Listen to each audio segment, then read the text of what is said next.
الحمد لله نحمده ونستعينه ونستغفره ونؤمن به ونتوكل عليه ونعوذ بالله من شرور أنفسنا ومن سيئات أعمالنا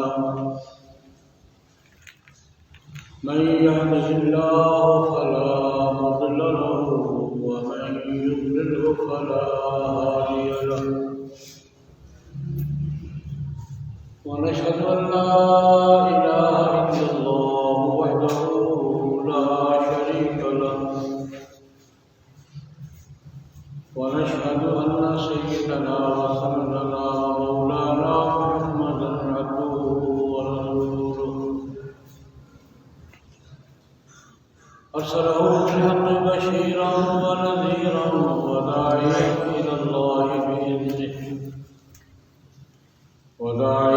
إلى الله بإذنه وسراجا منيرا اللهم صل على محمد وعلى آل محمد كما صليت على إبراهيم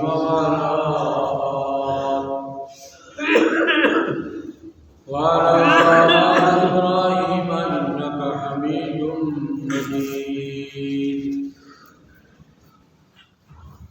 اللهم بارك على محمد وعلى آل محمد كما باركت على إبراهيم وعلى آل إبراهيم إنك حميد مجيد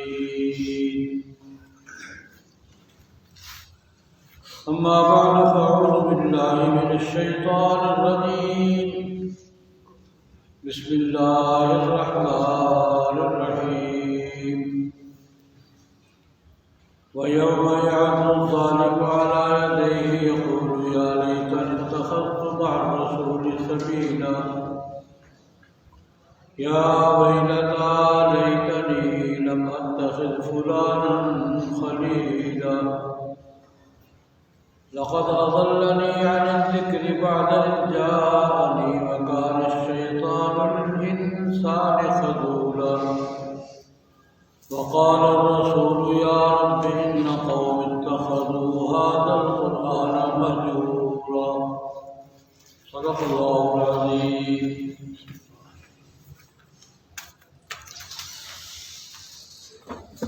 بزرگان محترم، برادران اسلام، قرآن مقدس کی چند آیات کریمات تلاوت کی ہیں. مختصر وقت کے اندر ان آیات مبارکہ کی روشنی میں کچھ ضروری باتیں عرض کرنے کی کوشش کروں گا. اللہ جل جلالہ عظمت والہ کی بارگاہ میں دعا فرمائے خداوند ذوالجلال مجھے صحیح عرض کرنے کی، آپ اولاد کو صحیح سننے کی، مجھے آپ کو سب مسلمان بلکہ انسان بھائیوں کو صحیح بات سمجھنے، قبول کرنے اور اس پر عمل کرنے کی توفیق آمین. گفتگو چل رہی ہے قرآن پاک کے حوالے سے، قرآن پاک کے حقوق کے حوالے سے. قرآن پاک نے ہم سے جو تقاضے کیے ان سے حوالے سے، اور جناب نبی کریم صلی اللہ علیہ وسلم نے قرآن پاک کے ساتھ جیسا تعلق رکھنے کی ہمیں ہدایت دی ہے اس حوالے سے گفتگو چل رہی ہے. اور قرآن پاک کی یہ آیت کریمہ اس کے اللہ رب العزت نے یہ فرمایا ہے کہ قیامت کے دن اللہ تبارک و تعالیٰ کی بارگاہ میں حشر کے میدان میں اللہ کے رسول صلی اللہ علیہ وسلم شکوہ کریں گے اپنی قوم کا۔ وقال الرسول یا رب ان قومی اتخذوا هذا القرآن مہجورا۔ اللہ کی عدالت ہوگی، حشر کا میدان ہوگا، پوری نسل انسانی جمع ہوگی، انبیاء کرام علیہم الصلوات والتسلیمات اپنے اپنے موقعوں پر مقدمے پیش کر رہے ہوں گے۔ جناب نبی کریم صلی اللہ علیہ وسلم بھی اللہ کی بارگاہ میں بہت کچھ عرض کریں گے، ان میں ایک بات یہ بھی ہوگی، یا اللہ میری اس قوم نے قرآن پاک کو چھوڑ دیا۔ یہ قوم کا شکوہ ہوگا، ان قومی میری یہ قوم اتخذوا هذا القرآن مہجورا، انہوں نے قرآن پاک کو ترک کر دیا، تو چھوڑ دیا۔ قرآن پاک کو چھوڑ دینے کا معنی کیا ہے؟ قرآن پاک وہ پڑھتے بھی ہیں، پڑھاتے بھی ہیں، گھروں میں موجود ہے، رسول میں بھی موجود ہے، چھوڑنے کا معنی کیا ہے؟ اس چھوڑنے کے معنی پر امت کے بڑے محقق عالم حضرت حافظ ابن القیم رحمہ اللہ تعالی کی بات نقل کی تھی کہ قرآن پاک چھوڑ دینے کا معنی کیا ہے، اس کی پریکٹیکل شکل کیا ہے۔ اور فرمایا کہ 5 صورتیں ہیں جو قرآن پاک کو چھوڑ دینا سمجھی جاتی ہیں۔ یہ 5 باتیں، ان میں سے کوئی جس طبقے میں جس قوم میں آ جائے یہ سمجھا جائے گا کہ انہوں نے قرآن پاک چھوڑ دیا۔ بے شک گھر میں موجود ہو، بے شک صبح و شام دیکھتے ہو، زیارت کرتے ہو، لیکن ان 5 باتوں میں سے کوئی بات اگر کسی فرد میں، کسی طبقے میں، کسی قوم میں آ گئی، اس کا معنی یہ ہے کہ قرآن پاک کو نہ چھوڑ۔ پہلی بات یہ ذکر کی تھی، ہجر و قراءتہ و تلاوتہ و استماع۔ قرآن پاک پڑھنے کا معمول نہیں ہے، قرآن پاک سننے کا معمول نہیں ہے، قرآن پاک کی تلاوت کا معمول ہے۔ قرآن پاک کا حق ہے ہر مسلمان کا۔ رسول اللہ صلی اللہ علیہ وسلم کی ارشاد گرامی ہے، ایک مسلمان کا کوئی نہ کوئی معمول قرآن پاک کی تلاوت کا ہونا۔ 24 گھنٹے میں اس کو روٹین ورک کہتے ہیں، اس میں قرآن پاک کی تلاوت بھی ہونی چاہیے، تھوڑا کر۔ قرآن کریم نے بھی یہ بات فرمائی، فَقْرَؤُوا مَا تَيَسَّرَ مِنَ الْقُرْآنِ، قرآن پاک کی تلاوت کیا کرو جتنا آسان ہے، ضروری نہیں کہ 2 پارے پڑھنے ہیں، پارے پڑھنے ہیں، قرآن پاک ما تیسر، جتنا آسانی سے پڑھ سکو پڑھو، لیکن تمہارے معمولات میں قرآن پاک کی تلاوت بھی ہونی چاہیے۔ پہلی بات یہ، اس پر تفصیل سے بات ہو چکی ہے۔ دوسری بات یہ کہ جتنا پڑھو قرآن پاک کی تلاوت کرو اور اس کو سمجھو، صرف الفاظ تلاوت نہیں کرو، لوگوں کا نہیں ہے، لیکن قرآن کریم میں اللہ رب العزت نے جو کچھ فرمایا ہے اس کو سمجھو گے، کیونکہ اللہ پاک ہم سے کیا کہہ رہا ہے، سمجھ کے پڑھو۔ یہ قرآن پاک کا دوسرا حق ہے۔ اب اگر کسی آدمی کو یہ ذوق نہیں ہے، قرآن پاک سمجھنے کا ذوق نہیں ہے، دیکھتا بھی ہے، پڑھتا بھی ہے، لیکن ضرورت محسوس نہیں کرتا سمجھنے کی، اور میں اس نے قرآن پاک ایک کلام میں سمجھنے کی ضرورت محسوس نہیں کر رہا تو میرے کا تعلق ہو سکتا۔ جب میں یہ ایمان رکھتا ہوں کہ قرآن کریم میں اللہ رب العزت باتیں کرتا ہے، مجھ سے کرتا ہے، میرا یقین یہ ہے، میرا ایمان یہ ہے، قرآن پاک میں کون باتیں کرتا ہے؟ اللہ پاک۔ کس سے کرتا ہے؟ مجھ سے کرتا ہے۔ اللہ مجھ سے باتیں کر رہا ہے، مجھے سمجھنے کی ضرورت کیوں محسوس نہیں ہوئی؟ یہ فرماتے آپ ابن القیم کہ قرآن پاک کو سمجھنے کی ضرورت محسوس نہ کرنا، سمجھنے کی کوشش نہ کرنا، یہ قرآن پاک کو غیر چھوڑ۔ تیسری بات، اجر العمل به والوقوف علیہ۔ قرآن پاک پڑھ بھی رہا ہے، سن بھی رہا، عمل نہیں کر رہا۔ قرآن پاک اصل میں کس کے لیے؟ عمل کے لیے۔ اللہ پاک علماء کی اشارت کس کے لیے؟ اللہ مجھ سے کوئی بات کہہ رہا ہے، عمل کے لیے کہہ رہا ہے۔ خالی یہ کسی کہانی تو نہیں۔ قرآن پاک پر عمل، اور عمل کے ساتھ بل وقوف علیہ۔ قرآن پاک کی کوئی بات سامنے آئے، دو باتیں الگ الگ ہیں۔ ایک ہے قرآن پاک پڑھتا ہے، سمجھتا ہے اور عمل کرتا ہے۔ ایک اس سے مختلف بات ہے، قرآن پاک کی کوئی بات علم میں آئی ہے کہ قرآن پاک یہ کہہ رہا ہے، پہلے پتہ نہیں تھا۔ قرآن پاک کے حوالے سے کوئی بات قرآن پاک یہ کہہ رہا ہے، ایک آدمی اسٹاپ ہو، رک کر دیکھے کہ قرآن کیا کہہ رہا ہے، میں کیا کہہ رہا ہوں، اس کو وقوف کر اسٹاپ ہو۔ یہ مستقل حق ہے قرآن پاک۔ حضرت امام بخاری رحمۃ اللہ علیہ بخاری شریف میں یہاں قرآن پاک کے حقوق کا ذکر کرتے ہیں، وہاں ایک مستقل حق بیان کرتے ہیں، الوقوف علی کتاب اللہ، یا عند کتاب اللہ۔ ایک مسلمان کا مزاج یہ ہونا چاہیے،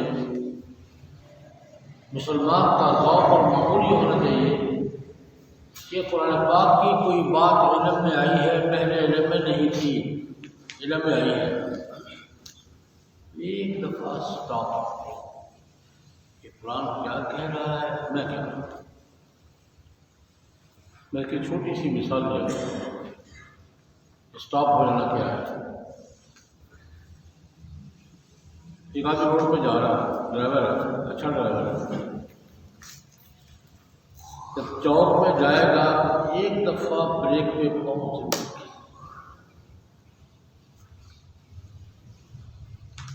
بڑا سے بڑا تجربہ کار ڈرائیور ہوگا، لیکن جب چوک پہ جائے گا تو ایک دفعہ بریک پہ پہنچ آئے گا، میں نے جانا ہے، رکنا ہے، کیا کرنا ہے، تو یہی کرنا، میری بات سن کر ذرا بریک پہ پہنچنا پڑے گا، کیا کرنا۔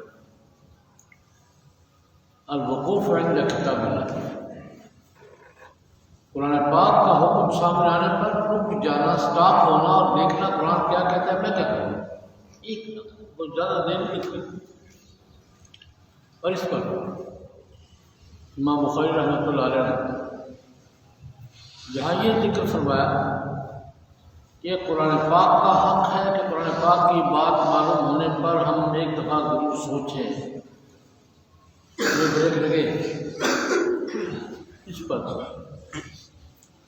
بطور آئیڈیل کے ذکر کیا کہ حضرت عمر رضی اللہ تعالیٰ عنہ کان وقافا عند کتاب، قرآن پاک کی بات سنتے ہی بریک لگ گئے، اور قرآن کیا کہتا ہے، اور ایک واقعہ بھی بیان کیا ہے وہ حضرت عمر کی ذوق کی بات ہے کہ قرآن پاک کی بات سنتے ہی کھڑے ہوئے، قرآن کیا کہتا ہے۔ اس پر ایک واقعہ ہے کہ امام بخاری معروف صحابی ہیں، حر بن قیس فزاری رضی اللہ تعالیٰ، اور نام فزارہ قبیلے کے تھے۔ یہ معروف صحابی حضرت عیینہ بن حصن کے فزاری کے بھتیجے، نوجوان تھے، صاحب علم تھے۔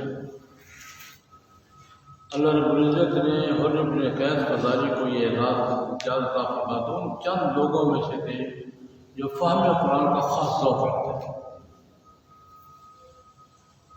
اور حضرت عمر رضی اللہ عنہ کی ایک خصوصیت اور بھی امام بخاری ذکر کرتے ہیں کہ اپنے مشاورت کے لیے، انڈرسٹینڈنگ کے لیے، گفتگو کے لیے ان لوگوں کا انتخاب کرتے تھے جو قرآن پاک کے فہم میں آ گئے۔ ان کے ارد گرد زیادہ لوگ بھی ہوتے تھے قرآن پاک کا والے، وہ عمر نہیں دیکھتے تھے چھوٹا ہے کہ بڑا ہے، اس کا قرآن پاک کا ذوق ہے، وہ ان کے قریب ہو۔ ان میں ایک اور بھی تھی، اور ابن قید فضاری رضی اللہ عنہ، اور کہتے ہیں میرے چچا محترم حضرت عیینہ بن حصن فضاری رضی اللہ تعالیٰ عنہ قبیلے کے سردار تھے۔ یہ مدینہ سے اپنے علاقے سے مدینہ تشریف لائے اور مدینہ میں رہتے تھے۔ تو میری حضرت عمر کے ہاں آنا جانا ٹور دیکھا نہ پڑے، امیر المومنین کے ہاں میرے بھتیجے میں بڑی ٹور ہے، بلاتے ہیں، مشورہ کرتے ہیں، قریب جاتے ہیں، ہوتا ہے۔ بڑے خوش ہوئے کہ میرے بھتیجے کو امیر المومنین بہت اہمیت دیتے ہیں۔ ایک دن کہنے لگے ہو مجھے تمہاری یہ پوزیشن دیکھ بڑی خوشی ہوئی ہے، میرا بھتیجا ہے اور تم کے بڑے قریب ہے، میں امیر المومنین سے کوئی بات کرنا چاہتا ہوں، مجھے وقت ہے۔ ٹھیک ہے، اور نے حضرت عمر سے کہا یا امیر المومنین میرے چچا محترم آئے ہوئے ہیں، وہ آپ سے کوئی بات کرنا چاہتا ہوں۔ ٹھیک ہے، علامہ قائل وقت طے ہو گیا، آ گئے۔ اب خود واقعہ بیان کرتے ہیں، کہتے ہیں امیر المومنین ہیں، چچا محترم ہے، میں اللہ کی قدرت بسا اوقات ہوتا ہے گفتگو کا آغاز اچھے انداز سے نہیں، بات شروع ہوئی، الیکس ریت ہوئی، وہ چودھری آدمی تھے، قبیلے کے سردار تھے، انہوں نے سلام دعا کے بعد ایک ایسی بات کہہ دی جس پر حضرت عمر کو غصہ اتفاق ہو جاتا ہے۔ ان کے منہ سے ایک بات نکلی کہ حضرت عمر کو غصہ، اور حضرت عمر کو جب غصہ آتا تھا تو پھر سب کو پتہ کیا ہوتا، حضرت عمر تو جلالی بزرگ تھے، غصے میں آ گئے، کوڑا ہاتھ میں ہوتا، کہتے جو ہی اس نے بات بھی کیا کی، اپنے سرکاری انداز میں سلام دعا ہوئی، کیا حال ہے، آپ ہمارے ساتھ انصاف نہیں کرتے۔ اس نے جو تکلیف کسی سے کہا ہوگا آپ ہمارا حق پورا نہیں دیتے، ہمارے ساتھ انصاف نہیں کرتے، ہمارے ساتھ تقسیم صحیح نہیں کرتے، جو جملے کہہ گی۔ اور یہ بات میں کہا کرتا ہوں کہ حضرت عمر کے بارے میں کوئی کہے کہ وہ انصاف نہیں کرتے تھے، مجھے غصہ آتا ہے ان کو کیوں نہیں آیا، تو وہ انصاف نہیں کرتا تھا۔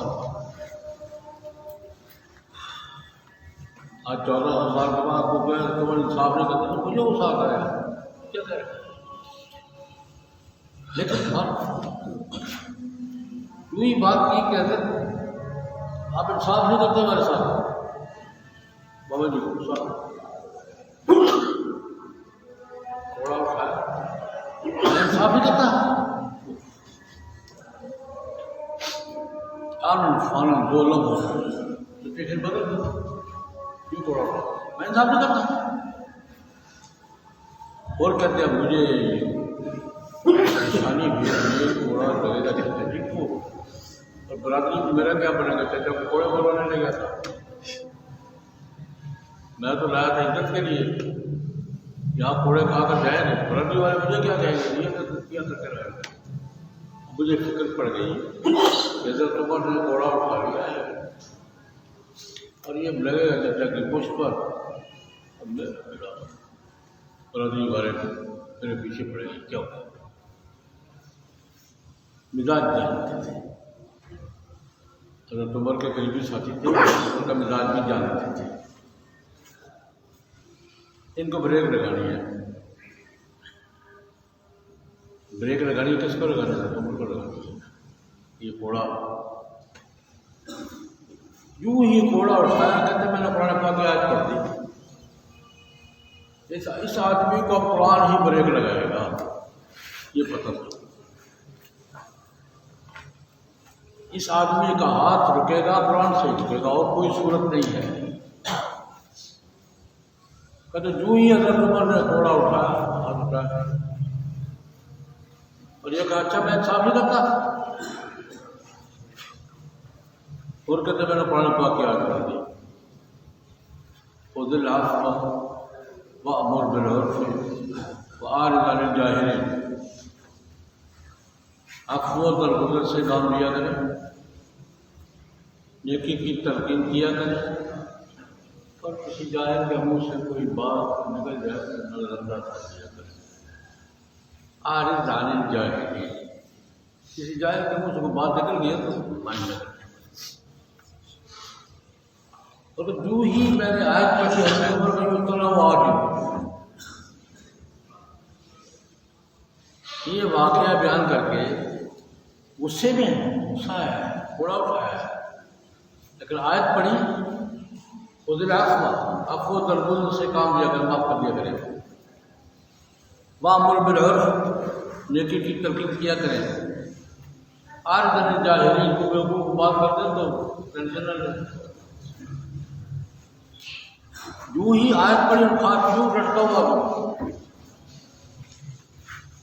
امام بخاری کہتے ہیں اس کو کہتے ہیں الوقوف عند الکتاب، کہ قرآن پاک کی بات سن کر ایک مسلمان کو بریک، قرآن پاک کا حکم سامنے آیا تو مسلمان کو بریک، الوقوف عند کتاب اللہ قرآن پاک کے حقوق میں سے ہے۔ ایک واقعہ اور عرض کر دیتا ہوں، حضرت عمر کا یہ حافظ ابن کثیر نے تفسیر ابن کثیر میں واقعہ لکھا ہے، بڑا دلچسپ واقعہ ہے۔ خلافت کے زمانے میں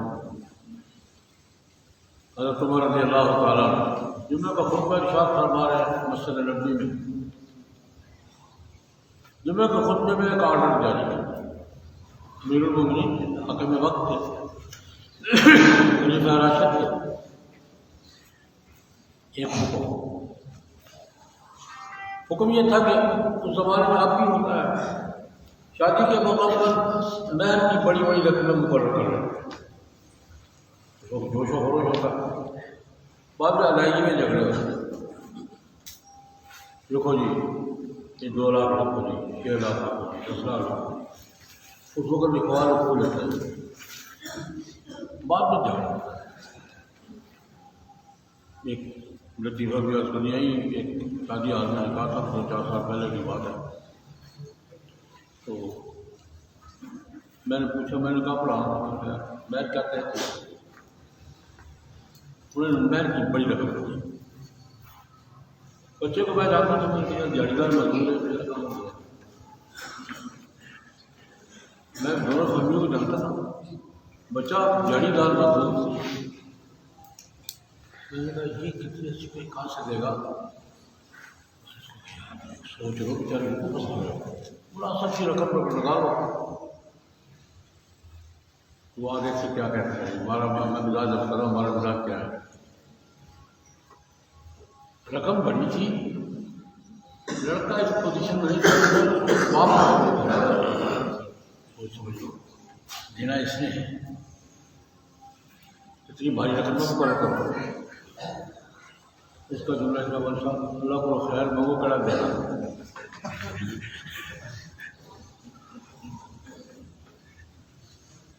اللہ سے خیر مگو کون سا دینا ہے، میں سمجھے کیا کریں۔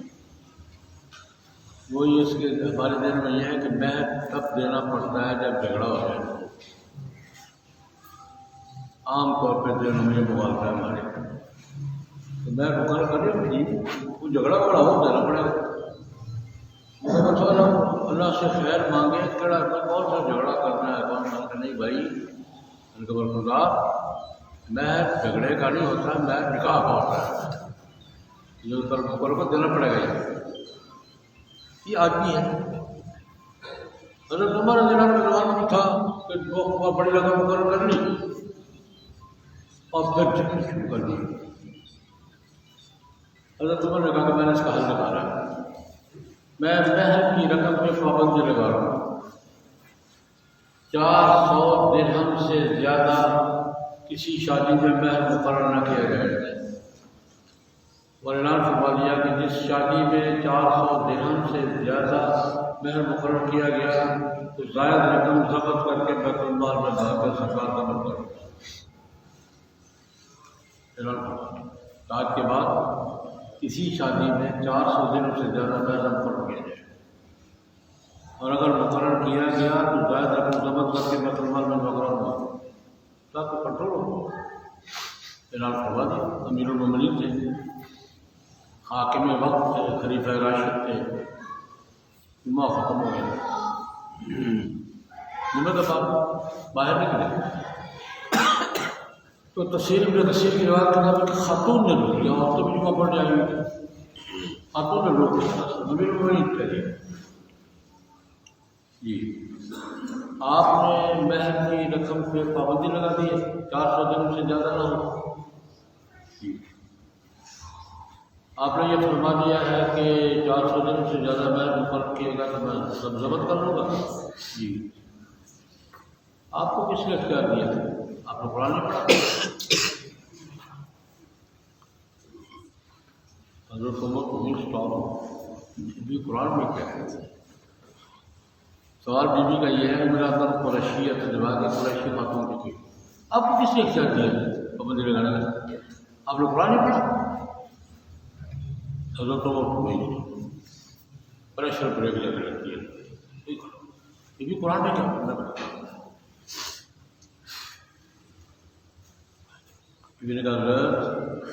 قرآن کریم میں اللہ رب العزت نے میاں بیوی کے معاملات کا بڑا جگہ ذکر کیا ہے، اور جہاں عورت کو خاوند کی طرف سے ملنے والے گفٹ، دیا، نفقہ، خرچہ اس کا ذکر کی جملہ فرمایا.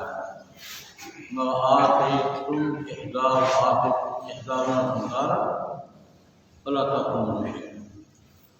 یہ جملہ ہے بہت میاں بیوی کے معاملات کا ذکر ہے. اگر بیوی کو تم نے قنطار برابر دولت بھی دے دی ہے تو یہ دے دی ہے، واپس دے دی تو دے دی. بیوی کو صبح دی اور شام کو واپس مانگنے ہوگا. پڑھ پاتی اس پس منظر میں بات وآتیتم احداہن قنطارا فلا تأخذوا منه شيئا. جو تم نے بیوی کو گفٹ یا مہر یا نفقہ جو دے دیا ہے وہ دے دیا، واپس ہی لو، واپس نہ مانگو. قرآن پر اس بیکگراؤنڈ میں بات کی. اور وہ بیوی کیا کہتے ہیں؟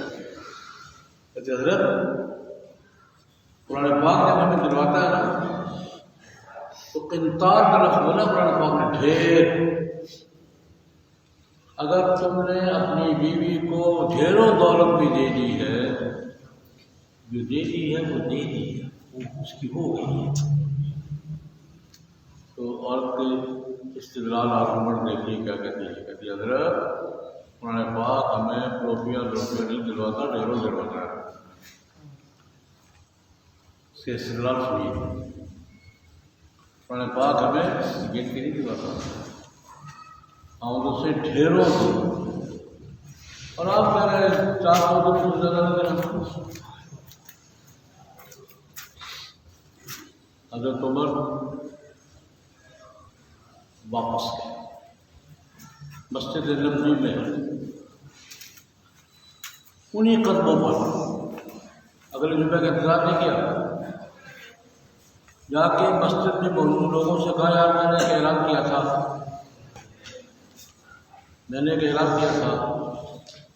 ایک خاتون نے مجھے توجہ دلائی ہے، قرآن پاک کی آیت کا حوالہ دیا ہے، میرا دھیان نہیں تھا پہلے. اس آیت کریمہ کی طرف میرا دھیان نہیں تھا، بیوی نے مجھے توجہ دلائی ہے، قرآن پاک کی آیت کا حوالہ دیا ہے. امراۃ اصابت اور وہ بیوی تھی کہ کچھ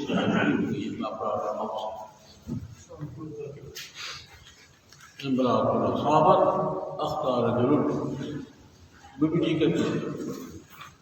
مجھ سے غلطی ہو گئی، میں اپنا آرڈر واپس لیتا ہوں۔ اس پر امام بخاری کہتے ہیں کان وقافا عند کتاب اللہ۔ اگر تمہیں اس معاملے میں آئیڈیل ہے تو قرآن پاک کی بات سنتے ہی اپنے فیصلے پہ نظر ثانی کرتے تھے، اور کس کے کہنے پر؟ یہ ایک مسئلہ بھی ہوتا ہے، کہتے عورت کو رائے کا حق ہے کہ نہیں؟ حضرت عورت کا رائے کا حق یہ ہے کہ حضرت عمر کو فیصلہ واپس لینے میں مجبور ہے۔ عورت کا علم کا حق ہے کہ نہیں؟ عورت کا علم کا حق یہ ہے کہ حضرت عمر کے سامنے قرآن پاک سے آرگو کر رہی ہے اور حضرت عمر اس کا کتاب مان رہے ہیں۔ اسلام میں عورت کا علم کا معیار ہے کہ عورت حضرت عمر کے سامنے آرگو کر رہی ہے، قرآن پاک کی آیت سے استدلال کر رہی ہے، اور حضرت عمر اس کی بات کو مان رہے ہیں، ٹھیک ہے، اپنا فیصلہ واپس لے رہے ہیں۔ اور ایک جملہ فرمایا ہنستے ہنستے زندگی کے انداز میں، ہمیں اب تو مدینے کی عورتیں عمر سے بھی زیادہ قرآن جاننے لگی ہے۔ یہ بھی روایت میں لکھو، ہنستے ہنستے اب تو مدینہ کی عورتیں عمر سے بھی زیادہ قرآن جاننے لگی ہے۔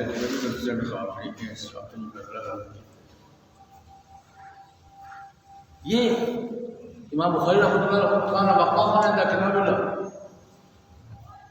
حضرت عمر کا خاص قرآن پاک کا حکم سامنے آتے بریک لگ، قرآن پاک کا حکم سامنے آتی بریک لگ جاتے۔ ایک واقعہ مورخین اور لکھا ہے، حضرت عمر رضی اللہ تعالیٰ عنہ کا مامون تھا، رات کو گشت کیا کرتے تھے، رات کو گشت کیا کرتے تھے، لوگوں کی حالات معلوم کرتے تھے۔ ایک جگہ گئے، عبد الرحمن بن عوف صاحب ہیں، تو ایک گھر سے گانے بجانے کی آواز آئی،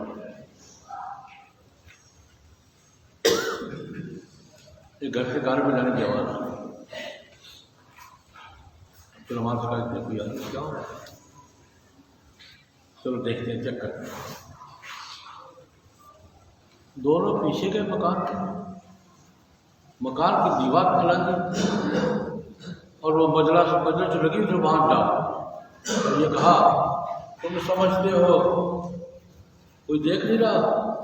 اللہ دیکھ رہا اور عمر بھی دیکھ رہا، کیا کر رہا؟ کبھی چھاپا تھا ہمارے یہاں پتہ نہیں کیسے کیسے چھاپے مارے جاتے ہیں۔ عبد الرحمن بن عوف صاحب ہے، مکان کی دیوار پھیلا کر مجلس میں کودے، اب ہمارے تو بدل جاتا، میں دیکھ رہا ہوں کیا کر رہا، مالک کے مکان سامنے آ گیا۔ انہوں نے کہا ٹھیک ہے آپ نے پکڑ لیا ہے، لیکن ایک بات بتائیے، ہم تو جو خلاف ورزی کر رہے ہیں آپ نے کیا کیا؟ قرآن پاک نے کیا باب البیوت من ابوابها، قرآن پاک کا حکم ہے گھر میں دروازے سے آؤ، دروازے دیواریں بنا کر نہیں آؤ۔ آپ نے کیا کیا؟